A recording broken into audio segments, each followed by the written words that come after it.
చరిత్రలో మొట్టమొదటి వైమానికుడు రావణాసురుడేనట. ఈ విషయాన్ని స్వయంగా శ్రీలంక ప్రభుత్వం వెల్లడించింది. దాదాపు 5000 ఏళ్ల క్రితమే రావణాసురుడు విమానంలో గగనతలంలో విహరించాడని, రానున్న 5 ఏళ్లలో ఈ విషయాన్ని సాంకేతికంగా నిరూపిస్తామని అంటున్నారు శ్రీలంక వైమానికాధికారులు.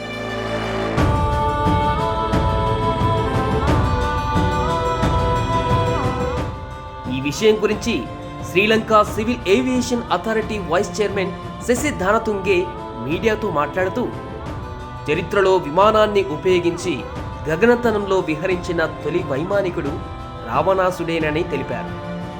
పురాణాల ఆధారంగా ఈ విషయం చెప్పడం లేదని అన్నారు. ఈ విషయం పూర్తి స్థాయి పరిశోధన జరగవలసిన అవసరం ఉందని చెప్పారు. వచ్చే 5 ఏళ్లలో ఈ విషయాన్ని సాంకేతికంగా నిరూపిస్తాం శశిధాన తుంగే స్పష్టం చేశారు.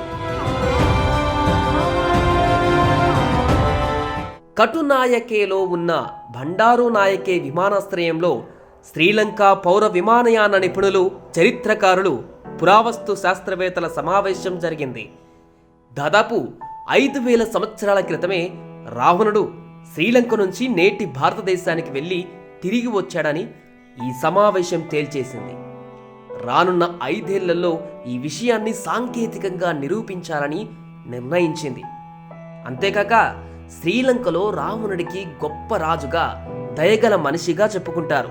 సీతాదేవిని అపహరించాడు, రాక్షసుడు అనే అంశాన్ని అక్కడి ప్రజలు అస్సలు ఒప్పుకోరు. అది కేవలం భారతీయుల వాదనగా కొట్టిపారేస్తారు. కొద్ది రోజుల క్రితం శ్రీలంక అంతరిక్షంలోకి పంపిన ఓ ఉపగ్రహానికి రావణ అనే పేరు పెట్టింది. దీన్ని బట్టే అర్థం చేసుకోవచ్చు ఆ దేశ ప్రజలు రావణుడికి ఎంత ప్రాధాన్యమిస్తారో.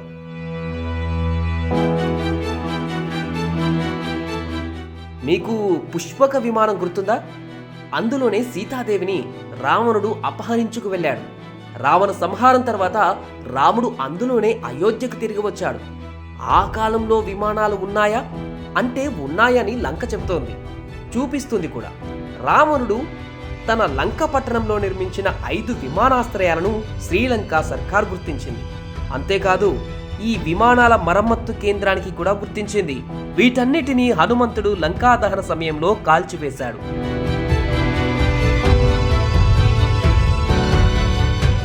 శ్రీలంక రాజధాని కొలంబో నుంచి దాదాపు 9 గంటల పాటు ప్రయాణం చేస్తే ఓ పెద్ద పర్వతం వస్తుంది. అక్కడ 8000 అడుగుల ఎత్తున సుమారు 8 కిలోమీటర్ల విస్తీర్ణంలో మైదాన ప్రాంతం ఉంది. అంత ఎత్తున ఇంత విస్తీర్ణంలో మైదానం ఉండటం, ఈ మైదానానికి 4 వైపులా కొండలు ఉండటం విశేషం. ఈ మైదానం మానవ నిర్మితమైనదేనని స్పష్టంగా కనిపిస్తోంది. దీన్నే రావణుడు తన విమానాశ్రయంగా వినియోగించాడని శ్రీలంక పరిశోధనా బృందం నిర్ధారించేసింది.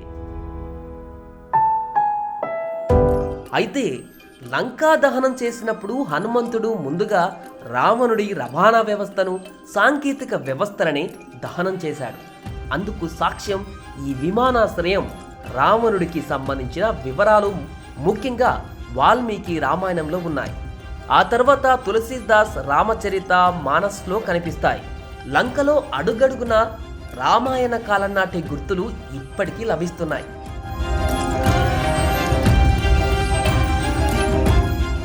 రావణుడు చనిపోయిన తర్వాత ఏం జరిగిందనేది ఎవరు ఎక్కడా ప్రస్తావించలేదు.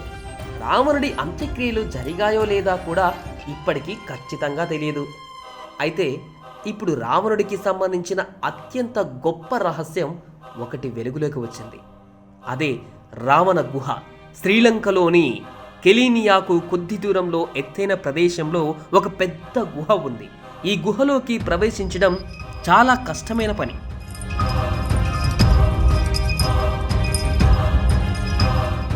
అయితే కొన్ని ఏళ్ల క్రితం పశువులు కాసుకున్న ఒక కాపరి ఈ గుహలోకి అనుకోకుండా వెళ్ళాడు. ఈ గుహలో ఒక పెద్ద శవపేటిక ఉంది. ఈ పేటికలో ఒక శవం ఉందని, దాన్ని చూడగానే భయంతో వెనక్కి వచ్చేసినట్లు అతను చెప్పాడు. అది రావణుడి భౌతిక శరీరం అని చెబుతున్నారు. ఈ శవపేటిక దాదాపు 17 అడుగుల పొడవు, 4 అడుగుల వెడల్పుతో ఉంది. ఈ శవపేటిక చుట్టూ రకరకాల రసాయన లేపనాలు రాసి ఉన్నాయి. ఇక రావణుడు చనిపోయిన తర్వాత ఆయన భౌతిక దేహాన్ని నాగజాతి ప్రజలు తీసుకువెళ్ళి ఈ శవపేటికలో భద్రపరిచారట. శ్రీలంక ప్రభుత్వం ఒక ప్రత్యేక బృందాన్ని పంపించి ఈ శవపేటికను తెరిచేందుకు పలుమార్లు ప్రయత్నించింది. ఎంత ప్రయత్నించినా ప్రతిసారి ఏదో ఒక అడ్డంకి ఎదురవుతూనే ఉంది. ఒకసారి చిరుతపులులు, మరోసారి పెద్ద పాములు అడ్డం వచ్చాయి. హెలికాప్టర్లో వెళ్లేందుకు ప్రయత్నించినప్పుడు సరిగ్గా గుహ దగ్గరకు వచ్చేసరికి వాతావరణం హఠాత్తుగా మారిపోయి తప్పనిసరిగా వెనక్కి మళ్ళవలసిన పరిస్థితి ఏర్పడింది. ఈ గుహలో అతని అనుచరులు కాపలా ఉన్నారని, లక్ష్మణుడి మాదిరిగా సంజీవనితో తమ రాజు పునర్జీవుడవుతాడని నమ్ముతున్నారు. రావణుడి ఉనికికి సంబంధించిన చాలా ముఖ్యమైన సాక్ష్యం ఇది.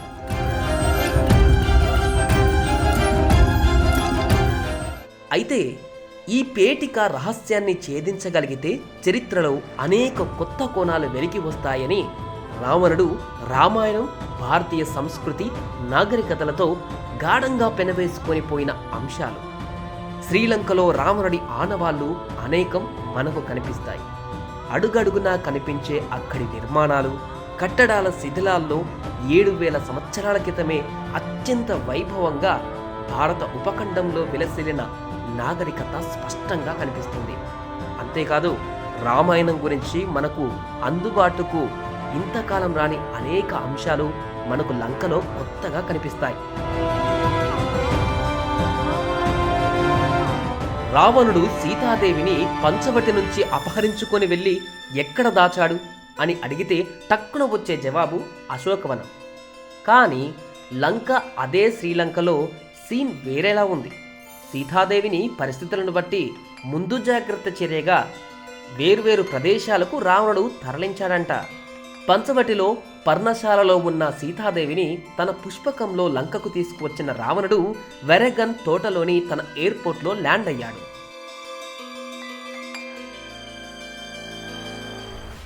ఇక అక్కడి నుంచి పక్కనే ఉన్న తన భార్య మండోదరి దేవి భవనానికి సీతమ్మను తీసుకువెళ్ళాడు. లంకాపురంలో అతి గొప్ప ప్యాలెస్ మండోదరికి ఉండేదట. చుట్టూ జలపాతాలు, పూల తోటలు. నిజానికి అక్కడ సీత ఉన్నది కొన్ని రోజులే. ఆ తర్వాత అశోక వాటికకు తరలించాడు. మండోదరి భవనానికి చాలా దూరంలో అశోక వాటిక ఉంది. అక్కడికి విమానంలోనే సీతను రావణుడు తీసుకువెళ్ళాడు. ఆకాశ మార్గంలో లంకానగర సౌందర్యాన్ని అద్భుతంగా ఏరియల్ వ్యూ ద్వారా సీతాదేవికి వర్ణిస్తూ చూపించాడట రావణుడు. మరోవైపు అశోక వాటికకు సమీపంలోనే సీతాపకన్ అనే చిన్న ప్రాంతం ఉంది. చుట్టూ కమ్ముకొని దట్టమైన అటవీ ఉంటుంది. నిటారుగా నిలుచొని ఉన్న వృక్షాల మధ్య కొన్ని వందల గజాల విస్తీర్ణంలో చిన్న స్థలం ఉంటుంది. అంత అడవిలో ఇక్కడ చిన్న మొక్క కూడా మొలవదు. గతంలో ఇక్కడ నీళ్లు ఉండేవట. సీతాదేవి లంక నుంచి అయోధ్యకు వెళ్ళిన తర్వాత ఇది పూర్తిగా డ్రై అయిపోయింది. అప్పటి నుంచి ఇలాగే ఉంది. ఇస్త్రీపుర అంటే ఏరియా ఆఫ్ ఉమెన్ అని అర్థం. హనుమంతుడు లంకకు వచ్చి చేయవలసిన బీభత్సం అంతా చేసేస్తాడు. అయితే ముందు జాగ్రత్త చర్యగా రావణుడు సీతాదేవిని అశోక వాటిక నుంచి ఇస్త్రీపురకు తరలించాడట. ఇక్కడి నుంచి కూడా రావణగోడ అనే ప్రాంతానికి సీతను షిఫ్ట్ చేసినట్లు చెప్పారు. ఇది ఇస్త్రీపురకు మరోవైపున ఉంది. ఈ ప్రాంతాన్ని ద్రిష్పొంపుల అంటారు. ఇప్పుడు ఇక్కడ బుద్ధుడి ఆలయం కూడా ఉంది. దీంతో పాటే అతి ముఖ్యమైన ప్రాంతం ఇది. రావణ సంహారం తర్వాత సీతాదేవి అగ్ని ప్రవేశం చేసిన ప్రదేశం ఇదే. ఇక్కడ బౌద్ధ మతాచార్యులు ఓ స్తూపాన్ని కూడా నిర్మించారు. లంకలో సీతాదేవికి సంబంధించిన చాలా ఆనవాళ్లను మనం చూడవచ్చు. అదే సమయంలో రామాయణంలో రావణుడికి సంబంధించినంత వరకు మిగతా క్యారెక్టర్లు కొన్ని ఉన్నాయి. వాళ్లకు సంబంధించిన స్మృతులు కూడా ఇప్పటికీ మనకు లంకలో కనిపిస్తాయి.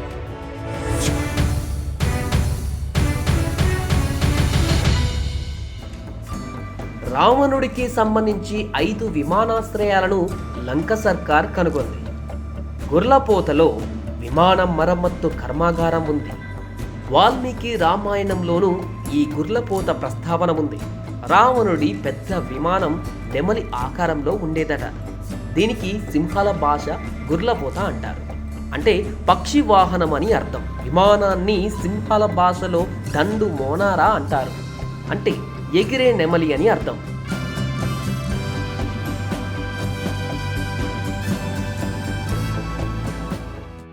ఈ యుద్ధ భూమిలోనే భీకరంగా రావణుల పోరాటం జరిగింది. రామబాణానికి దశకంఠుడు నేల కొరిగాడు. రాక్షస సంహారం జరిగింది.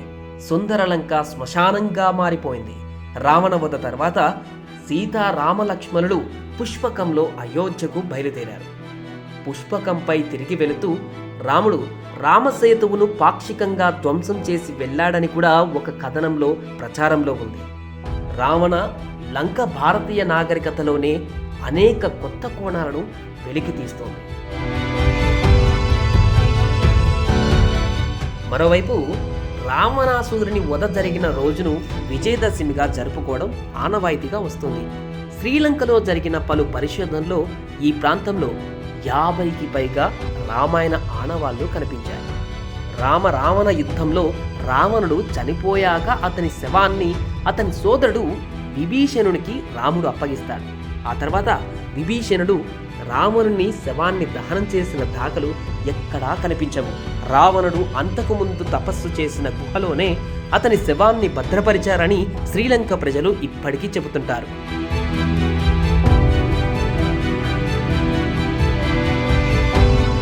మహర్షి భరద్వాజ్ రాసిన వైమానిక శాస్త్రంలో రామాయణానికి సంబంధించిన ఎన్నో విషయాలతో పాటు పురాణాల గురించి కొన్ని విషయాలను అందులో వివరించారు. ఆ పుస్తకం ప్రకారం రావణుడు మొత్తం 120 రకాల విమానాలను ఉపయోగించేవాడట. ఇందులో కొన్ని ఇంధనాలతో నడిచే విమానాలు ఉన్నాయి. ఏరోనాటిక్స్, లోహాలు, సైన్స్. ఆ విమానాల గురించి క్లియర్గా ఈ పుస్తకంలో మహర్షి భరద్వాజ్ చెప్పారు.